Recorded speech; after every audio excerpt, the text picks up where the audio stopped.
Hello, welcome to Afri Rise.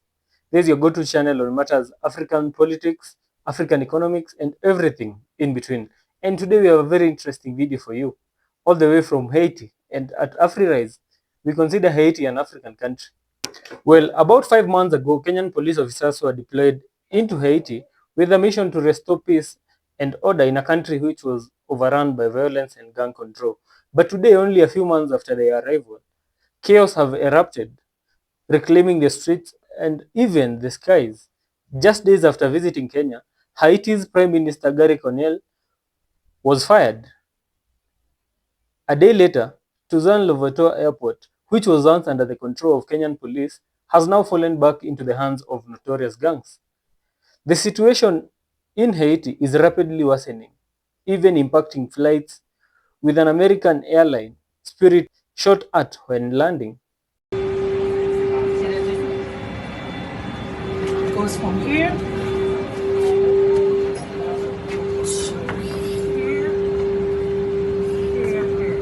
Behind the scenes, Kenyan officers seem to feel unsupported. They are struggling with poor morale and uncertain of the backing of their own government. Meanwhile, in the United States election has brought in Donald Trump back into the White House, and a shift could dramatically alter the international backing and the mission, which relies very heavily on the United States of America. This video will uncover the harsh realities of Kenya's mission in Haiti. To try and understand the crisis in Haiti, we need to look back at the mission's original goal. Kenyan forces were brought in to stabilize a nation where gang violence has spiraled out of control. Armed groups like the one led by Barbecue or Jimmy Cherizier have entrenched Haiti's society very deeply, and they claim control over very key areas and resources of the country, and now even government facilities. And initially, Kenyan police officers managed to establish some form of control. They secured the Toussaint Louverture Airport, the primary gateway into Haiti. It was seen as a critical success for both Kenya and the international community in Haiti. But the success was short-lived. Recently, Barbecue's gang overran the airport again, signaling a brutal reminder of how these gangs are very powerful in Haiti. And despite international interventions, Haiti's government remains unstable and unable to control its armed factions. This was not just a small setback. The airport, which serves as a vital connection for aid and diplomatic travel, now stands as a symbol of Kenyan struggles in the complexity of the Haiti mission. And if that was not enough, the danger escalated further when a Spirit Airlines flight from Florida attempted to land at the airport. Gunfire erupted near the runway in a terrifying scene.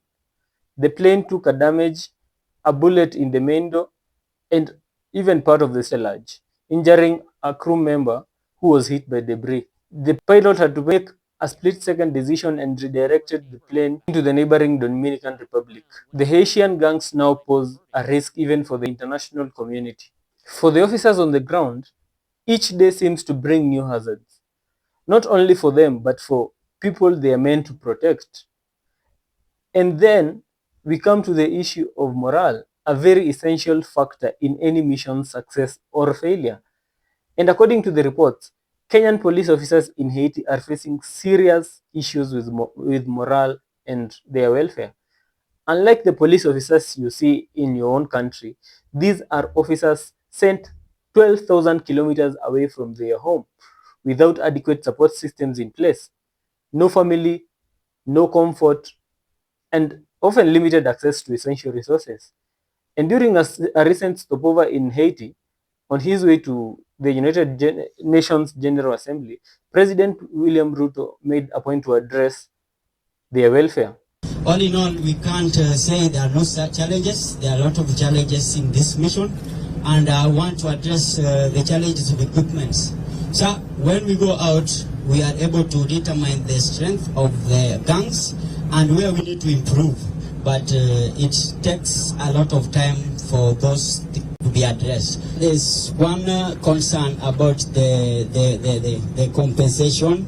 which we have never known. In case of anything, what is going to happen until now, that has never been tested, and we are not aware. Personally, I'm not aware, and I believe others are also not aware. Hey, y'all, come look at this. On matters of compensation, we will communicate to you through the channels that you know. You already have a cover in Kenya that makes sure that you have an insurance cover under the NPS insurance cover framework. You will be informed of any additional covers that may be necessary. But for many, including myself, this came off as a delayed response, leaving the officers feeling unappreciated. Many are asking why it took so long for the government to acknowledge this issue when the police officers themselves have been risking their lives for months. For some, this seems like a sign of poor planning. Without sufficient support, officers are dealing with psychological stress, unsafe conditions, and even lack of confidence in their mission. How effective can a team be when its members feel left behind by their own government? As if things were not complicated well enough, there is now a huge wildcard into this equation. Donald Trump. Just a few days ago, Donald Trump was elected back into the presidency of the United States, and this could have very far-reaching consequences into the Kenya's mission in Haiti. Under Biden, there was a certain level of US support for international peacekeeping efforts. The Biden administration, despite its challenges, maintained a policy of backing initiatives to stabilize Haiti, including efforts led by foreign nations like Kenya. But Trump's policies focus on America first. From this day forward, it's going to be only America first. America first. A priority to keep resources back at home and cut back on foreign aid and reduce involvement in foreign conflicts. With Trump at the helm, there is every reason to believe that the United States' financial support and diplomatic efforts in Haiti will decrease or even disappear altogether. This leaves Kenyan mission in a precarious position, heavily relying on already limited resources. Without the United States backing, the mission could lose its crucial logistic and financial support completely. And now, Kenya faces a very tough question. Is it worth it to keep investing in this mission, or will it be better to cut costs and focus on issues closer to home? Consider the cost-benefit analysis. Kenya is investing time, money, and manpower into a mission with little or no immediate return. Meanwhile, pressing issues in Kenya demand government attention. From economic growth to security concerns in certain regions of the country.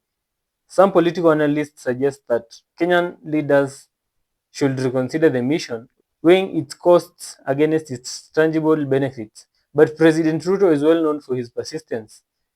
For him, maintaining this mission might be about showing strength and commitment. The real question is, at what point do the risks outweigh the rewards? So what is the future of Kenya's mission in Haiti? Based on the current trajectory, the chances of success seem very slim. 2025 may be the year Kenya finally calls it quits.